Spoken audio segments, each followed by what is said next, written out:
Il y a bientôt 43 ans, Niki Lauda passait à 2 doigts de la mort, brûlé vif dans sa Ferrari en plein Grand Prix d'Allemagne. 42 petits jours plus tard, il reprenait le volant pour défendre son titre de champion du monde. L'Autrichien, modèle d'intelligence, de recul et de réflexion, a réussi le comeback le plus insensé de l'histoire du sport.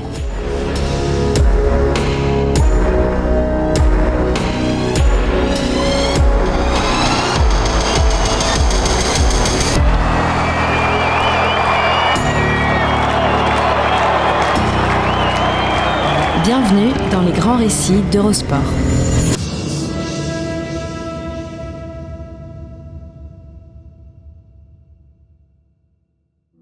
Toute ma vie, je me suis fait à l'idée qu'ils étaient différents.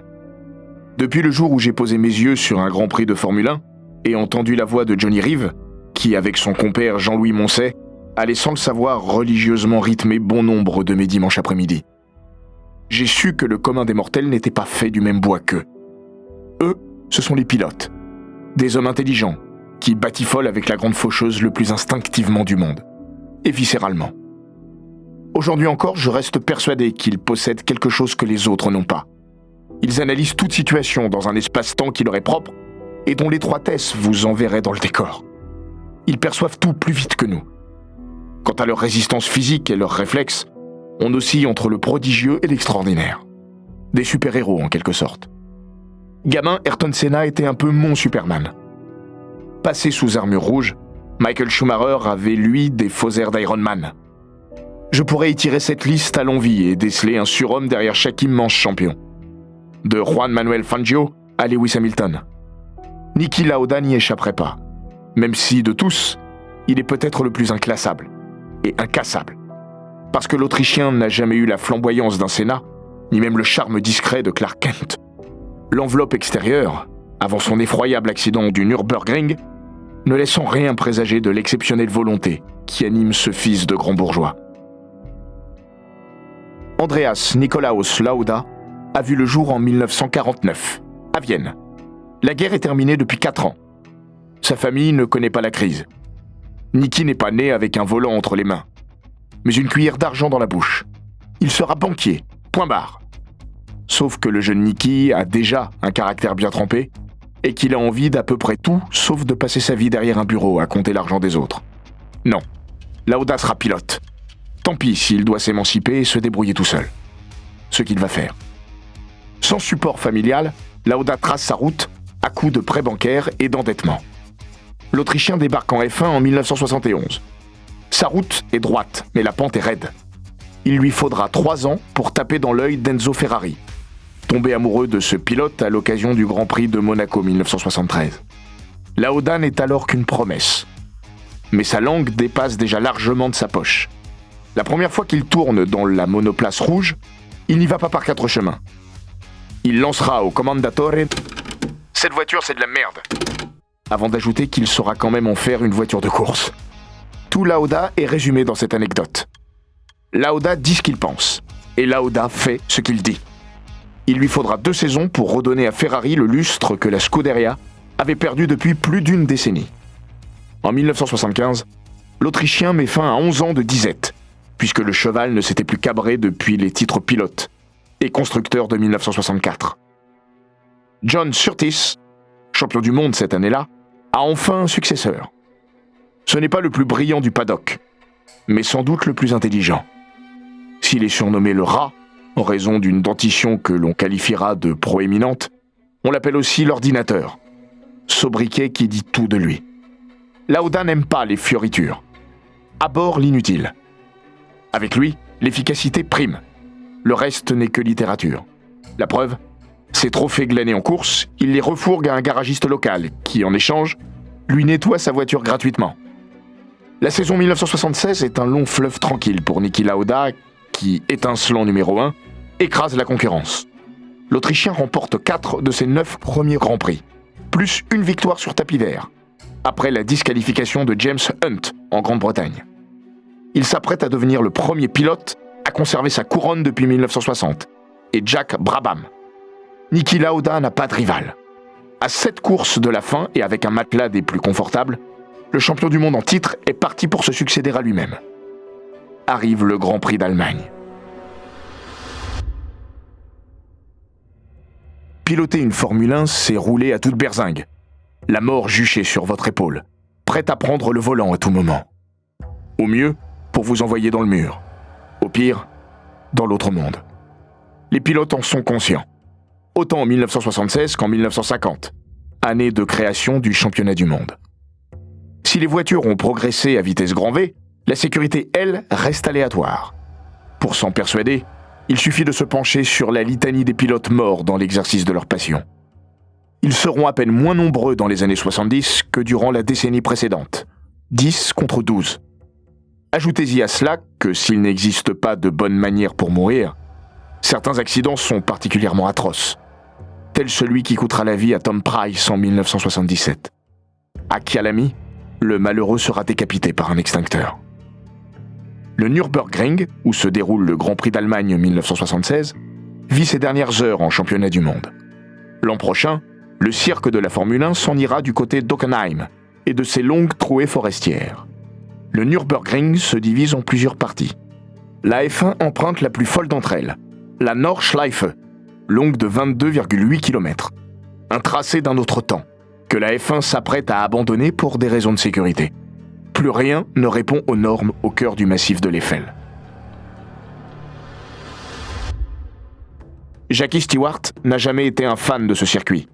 Circuit qui lui fera dire « Si quelqu'un vous dit qu'il aimait le tracé originel du Nürburgring, il vous ment, ou ne roulez pas assez vite. » Niki Lauda partage son avis. L'Autrichien est trop sensé pour aimer tourner sur un tracé aussi dément et vertigineux, dont il détient pourtant le record du tour en moins de 7 minutes. Un flirt poussé avec le danger. Par nécessité. Toujours et encore. Dans son autobiographie, 300 à l'heure, il écrira « Au printemps 1976, je fis part à la délégation du Grand Prix de mon intention de ne pas courir le ring cette année-là. Mais ma proposition fut rejetée, et j'acceptai de le courir quand même. » Alors Lauda court, et la vie de Niki ne sera plus jamais la même. Il a plu sur le massif de l'Eiffel en ce 1er août 1976, mais la piste s'assèche rapidement, si bien que Lauda monte des pneus slick au terme du premier tour, le seul qu'il bouclera intégralement ce jour-là. Quelques minutes plus tard, à la sortie d'un gauche rapide et avant le virage de Bergwerk, Lauda perd le contrôle de sa monoplace qui fait une embardée vers la droite. La Ferrari numéro 1 traverse la piste et s'en va heurter le talus. Elle revient sur le tracé dans un tête-à-queue sans fin au faux air de valse avec la mort. La carcasse de la monoplace est complètement démantibulée, délestée d'une roue qui s'est fait la malle dans la bataille. Le pire est à venir. La 312 T2 finit par ralentir, mais elle s'embrase dans la foulée, bientôt percutée de plein fouet par la Surtees de Brett Lunger. Un cauchemar en chasse un autre. Arrivent d'autres pilotes, qui réussissent à s'arrêter et tentent de porter secours aux malheureux. Guy Edwards, Harald Hertel ou Arturo Merzario sont de ceux-là. Le dernier nommé réussira à dégrafer la ceinture du pilote accidenté et qui est en train de brûler vif, alors que les secours postés bien plus loin tardent. 10 secondes de plus et j'étais mort. Finalement héliporté à l'hôpital d'Adenau, il tombe dans le coma et oscille entre la vie et la mort. Lauda n'est pas menacé par ses brûlures, aussi graves soient-elles, mais l'inquiétude des médecins se porte sur ses poumons. Dans son baquet, le champion du monde a respiré des vapeurs toxiques en quantité importante. Essence, plastique, toutes sortes de saletés sont passées par ses bronches pour se fixer dans sa poitrine. Commence alors la lutte d'une vie, de sa vie, et c'est le principal intéressé qui la raconte le mieux. Je me rappelle entendre le médecin dire « Si on lui donne de l'oxygène, il va mourir ». Une remarque intéressante. Je vais mourir. Je me souviens aussi de fragments de conversation. 10 ans après, j'ai revu le médecin à Hockenheim et je lui ai demandé ce qu'il s'était passé durant l'accident. Il m'a dit que j'étais en vie car je suis resté conscient assez longtemps. Je suis pas passé en mode sommeil comme la plupart des gens le font dans cette situation. On pouvait vous parler, m'a-t-il dit. J'ai essayé de rester éveillé pour suivre les instructions. Pour moi, c'était clair. La seule issue était de rester vivant tant que le médecin pouvait me garder en vie. Comment ? Un tube dans les poumons. Et on aspire tout ce qu'il y a dedans. Quand ils vous font ça, vos poumons se compriment complètement et vous n'avez plus d'air. Vous paniquez. C'est très douloureux et c'est horrible. plus vous le faites et plus vous avez de chances de vous en sortir. Mais au bout d'une demi-heure, je disais « On recommence !»« Non, c'est trop tôt », me répondait le médecin. Dans l'intervalle, un prêtre reviendra lui administrer les derniers sacrements. Pour rien. Parce que Lauda va ressusciter. Il ne voulait pas partir à 27 ans. Sa volonté fera le reste. 3 jours après le drame, Niki Lauda est sauvé. Il vivra, ou survivra. Mais il est défiguré à vie. Dans l'accident, Lauda a perdu la moitié de son oreille droite, une bonne partie de son cuir chevelu, ainsi que son front et sa paupière droite, reconstituée avec la peau de ses cuisses.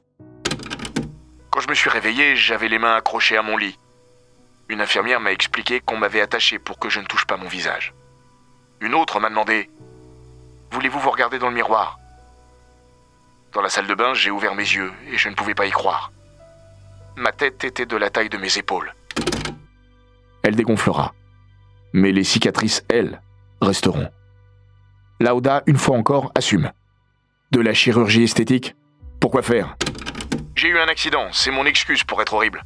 Beaucoup n'ont pas cette excuse pour être horrible. Dès lors, il ne sera opéré que pour réparer ce qui doit l'être. Et il portera une casquette. Ma protection contre les gens stupides qui me regardent de manière stupide. À peine sorti d'affaires, Niki Lauda ne songe qu'à une chose, revenir aux affaires, justement. Au quotidien et durant près de 12 heures, il s'entraîne d'arrache-pied. Après 15 jours passés avec un thérapeute, le convalescent est redevenu pilote. Dans sa tête, c'est clair. Lauda a, comme toujours, tout pesé. S'il se promet de ne plus jamais faire quoi que ce soit de stupide jusqu'à la fin de ses jours, il compte remonter au plus vite dans sa monoplace. J'ai toujours eu conscience du danger. Tous les ans, 1 ou 2 mecs mouraient autour de moi. C'était mon monde. Moi, j'avais eu de la chance. Je n'ai eu aucun problème à revenir. Le retour, ce sera à Monza. 42 jours après l'accident. 42 jours et seulement 2 grands prix plus tard.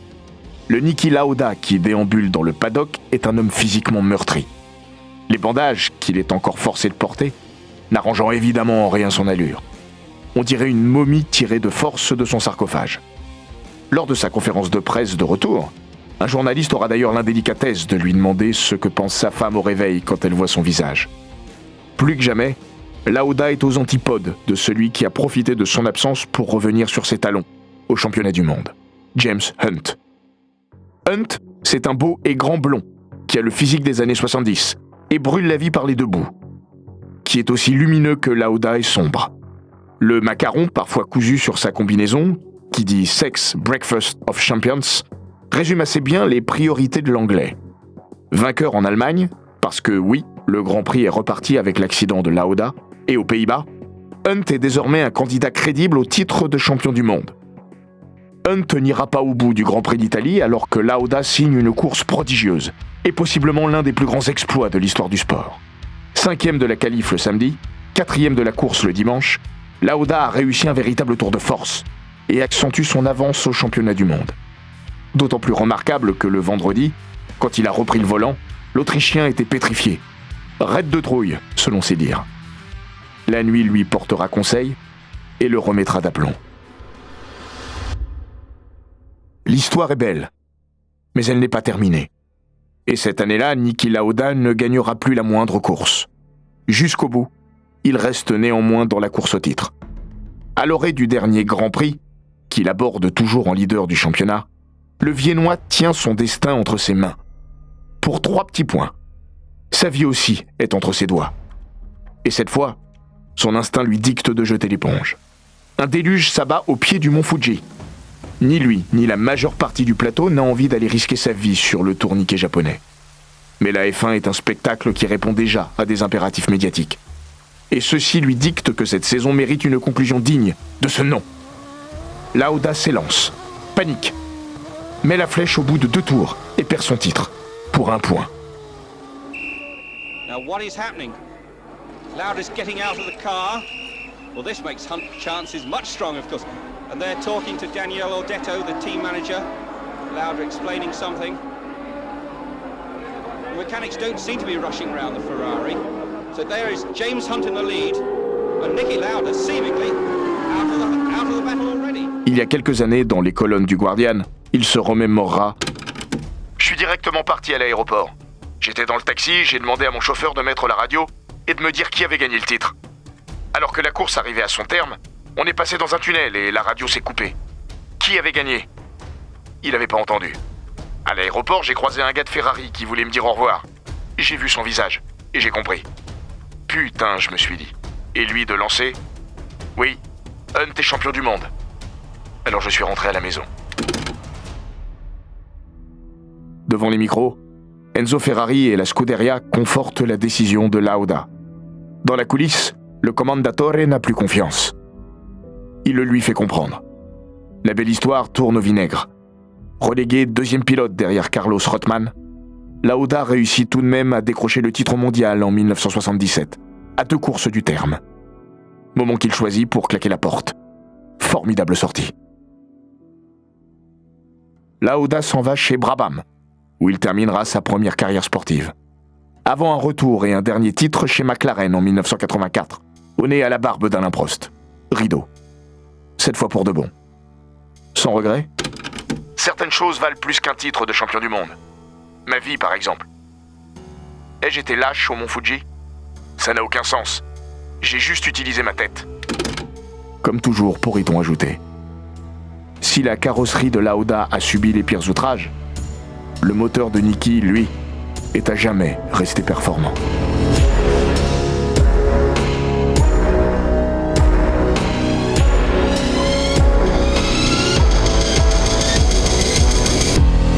Cet épisode des Grands Récits d'Eurosport a été écrit par Maxime Dupuis. Il est raconté par Florian Bayou, monté par Jean-Gabriel Rassa et produit par Bababam. N'hésitez pas à vous abonner, commenter, partager et noter ce podcast sur Apple Podcasts, Google Podcasts, Castbox, Spotify, Deezer et toutes les plateformes audio.